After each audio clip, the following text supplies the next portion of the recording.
Well, it was going around corners last night, wasn't it? At Pez, where was it? Tiruvananthapuram. Tiruvananthapuram. How do we do? Let us know in the comments. Rate that out of 10. Please do not. We're trying our best over here. Hey, South Africa all out. No, they actually went all out. 106 for 8 after their 20 overs. India 2 down of 16.4. Get it done. 1-0 up in the series. Yeah. My name is Hurricane Ian Higgins. Sean Perry is with me. Is that insensitive? Probably. But did you enjoy this fixture? 1-0 up in the series, big start. Oh, big series. Big series. Oh, it's in Tiruvananthapuram, and that's on the west coast, the extreme west coast of India, extreme right west down coast. the south. Politically. Yep. Known, I think, via Gandhi as the Garden City, the Evergreen City. I think it was Gandhi. The Evergreen City for its undulating hills, which is why I think it was hooping. Yeah. So much. Some real early hoop for ARSHDEEP Singh, Deepak Chahar, and Harshal Patel. And that was interesting to me because they're vying for a spot. ARSHDEEP missed out on the Australia-India series. Yeah. I think he should be in. I think he provides variety. He was hooping him a fair way. I like a low-scoring T20I match. Yep. But by the same token, 9 for 5 after 15 balls, it's done. That is handshakes. And I thought that was some sort of record, wasn't it? I think that's the quickest India has ever been to 5 wickets. So 15 balls. In 15 balls, South Africa was 5 down. And look, you can't win a T20 game in the first 15 balls. You can lose it. Oh, yeah, you can lose it. You can lose it. And that's what South Africa did. Perhaps they might have even lost it before the toss. We are talking about the first thing. You make it Singh and Chahar, though I wanted to make it Singh because, that just makes it more sense. Also, Harshal Patel took some wickets as well, or whatever. But South Africa, before the toss, they decided to go with 2 spinners. Yeah. Surprisingly, though I think Maharaj might have been in for some runs because he actually batted quite nicely. But enough about him and South Africa generally. Bumrah, according to the BCCI, have said that he had a back. He had a back, so they pulled him out, and then Chahar opened the bowling. That's why he was taking the first seeds. And he had Tatenda Bavuma just in absolute all sorts, and then does him in that first over with just the classic third grade, just 3 away, then 1 in. And at that point, I was thinking like, come on, Bavuma, come on, you can't. How can you not see that coming at this level? Turned out because sorry to interrupt, but like you're right, it was outie, innie. Yeah. And you need to add some caveats to this. Like you can't just simply say getting bowled by an in-swinger at international level is village, because you think about Wacker, you think guys who can really tail it in. But before this was yeah,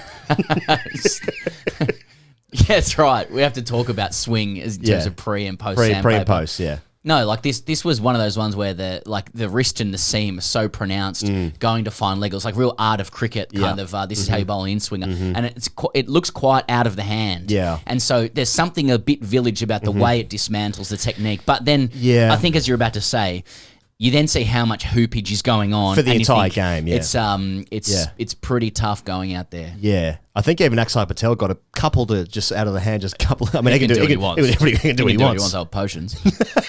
Potions Patel. That's what they're calling him. So that happens, and then Riley Rousseau falls. Quentin de Kock chops on next over from ARSHDEEP Singh. When fishing, you might say. Some might say that. Yeah. Some might. We love our QDK runs so much that and it looks so good when it happens, but when it doesn't, it's a little bit in the Herschel Gibbs Markle family of it just looks a bit too easy, doesn't it? Yeah. It looks a bit lazy. Yeah, you know what I mean? But that's a trick of the eye. It is a trick of the eye. And you can't, I don't think it's also like glaucoma that's in one eye. You're retinally challenged. I think you need I forgot about that. Yeah. You need to declare that. Yeah, the old retinas are gone. You can't simultaneously you can do what you want, but it doesn't logically follow to say I love the nonchalance and casualness of Quentin de Kock's runs, but gee, looks lazy when he gets out. You know what I mean? Yeah. You must take one with the other. Right, you okay. simply must.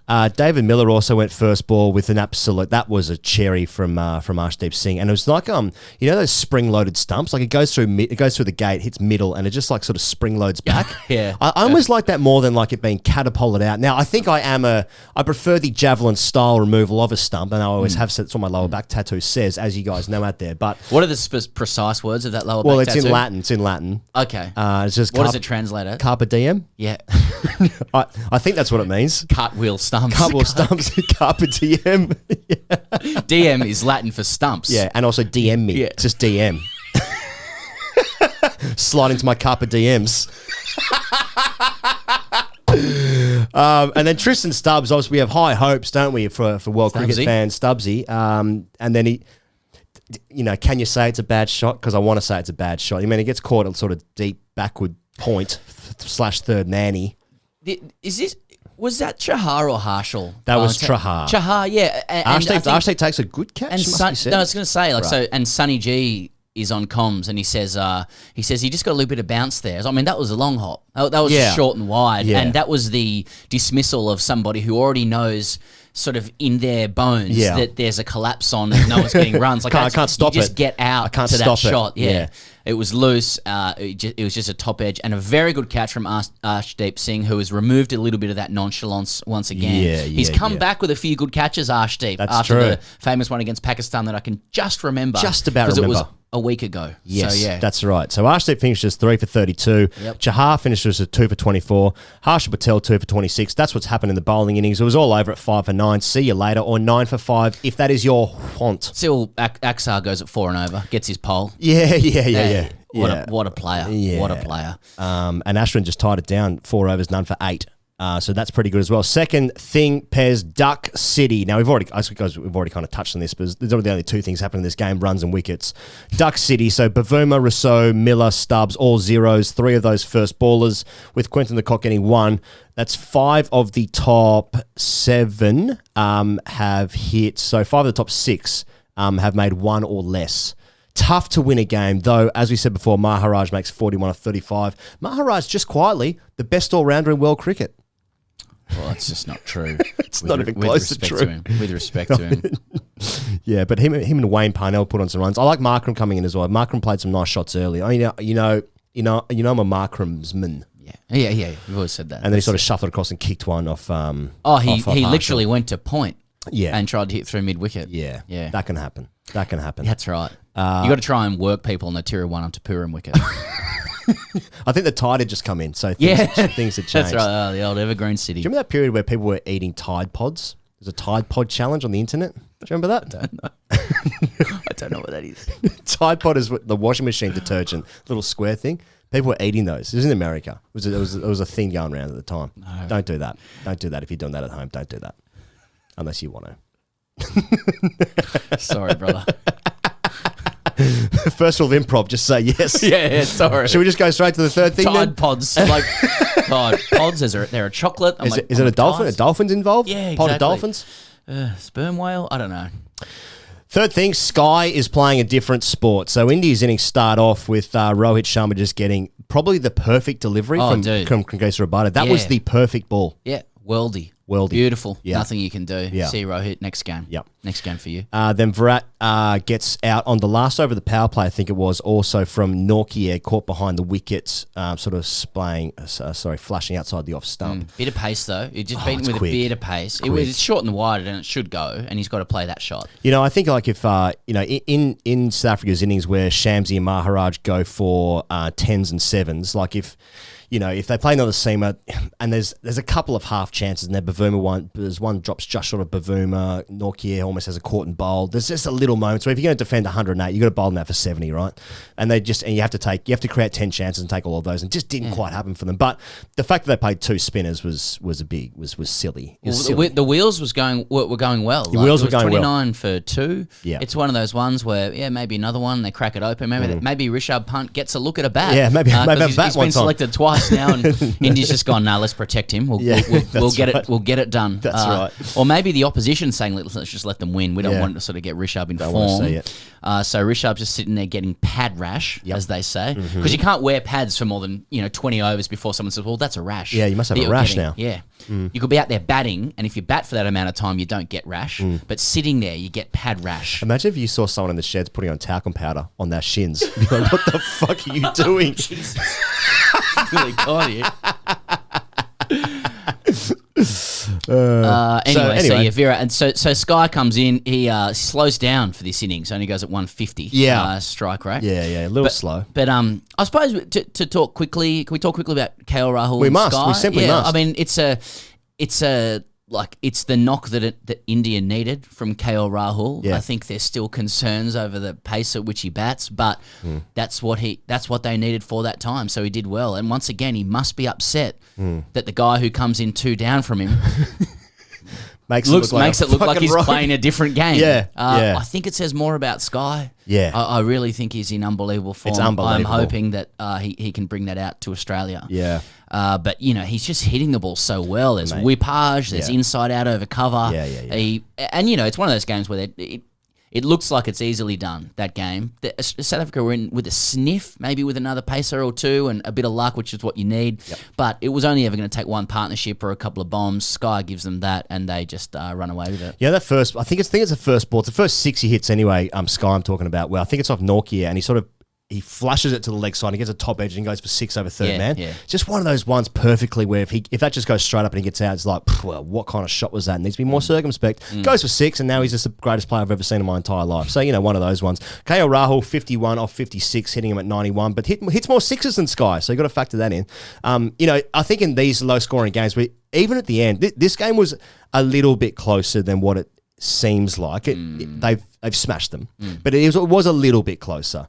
But I think that like KL Rahul's role, 51 or 56, allows Sky to just go, see you later. I mean, but some of the shots though from Sky are just like, there's not many players in the world that can do what he can do, and the form he has consistently portrayed in the last 12, 18 months is unreal. And I wonder how he'll go in Australia. You feel like he'll figure it out because he's a good player, but it is so different. Obviously, the conditions are so different. So I don't know. It'll be interesting to see how it goes. I think another shout out for ARSHDEEP Singh. I thought he was the best player for this game. Yep. Broke it open. Yep. We were just talking about this off air, like listening to the Crick Buzz chat afterwards. I can't remember who it was, and I apologise, but made the point that he's an excellent bowler because he can open the bowling. He can bowl in the 10th over. He can bowl death as well. He didn't get the death one this time around. He's hooping at this time. He's got a lot of tricks. And high skill set. And to bring that variety with his left arm as well, I think is handy for India. I feel like if there's any area that they're a little bit short in for the World Cup, it is in the bowling department, in the pace department. Yep. But if he's on song, he's also taking a good catch there as well. That's good compliment to Bumrah and whoever you want to go for the third one, probably Harshal, who brings his own thing. But then there's a Bhuvi K issue. I don't know. I just think it's good for India that ARSHDEEP Singh played well. It's one of those ones where when they win, it just all looks very, very good and you just want to string more games together. Anyway, hashtag AskTGC. Now, because of the conversations that have dominated cricket this week, literally every single hashtag AskTGC has been hashtag AskTGC. Here's an essay about my thoughts on the running out at the bowler's end, if you will, and know that you will. So I've decided to make my own one up. Pez, I just want to ask you, do you like low scoring or high scoring? If you had to choose one. Yes. One forever. Low scoring or high scoring? Yeah, one. You have to choose one. Do I like forever. it short or do I like it long?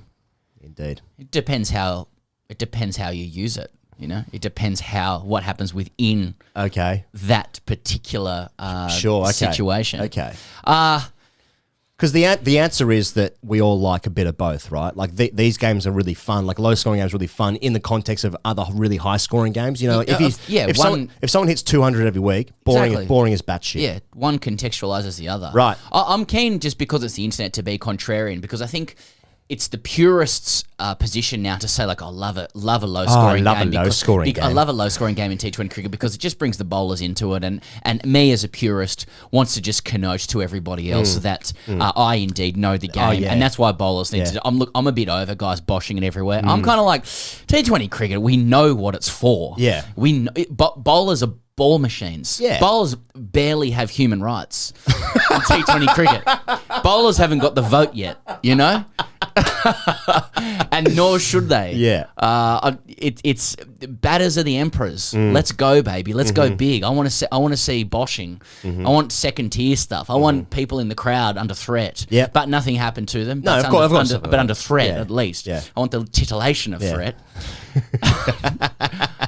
No, I mean the answer. Yeah, I don't know. Like this kind of low scoring game, I'm not that into because it was so low scoring and India still got the better of the conditions that it wasn't as though they had to face this. It wasn't as though South Africa made a low score and then India, then they could think to themselves, yeah, well, you've got to have a go on this as well. Yeah. I just don't think you get that in T20 cricket that much. You can get that in 50 over cricket. You can build pressure a little bit that way. You can work guys over. T20 cricket, I'm just going to say, look, I want, if I'm choosing, I want runs. Because I don't think I've really seen many low-scoring T20 games where it's like, well, you got to have a crack on this as well. It's never like 80 plays 70. Yeah. Which would be fun. Yeah. Which would be fun for a bit, but then I'd be like, nah, it's against the spirit of cricket. I've done it again. See you guys for game 2, whenever that is, next time.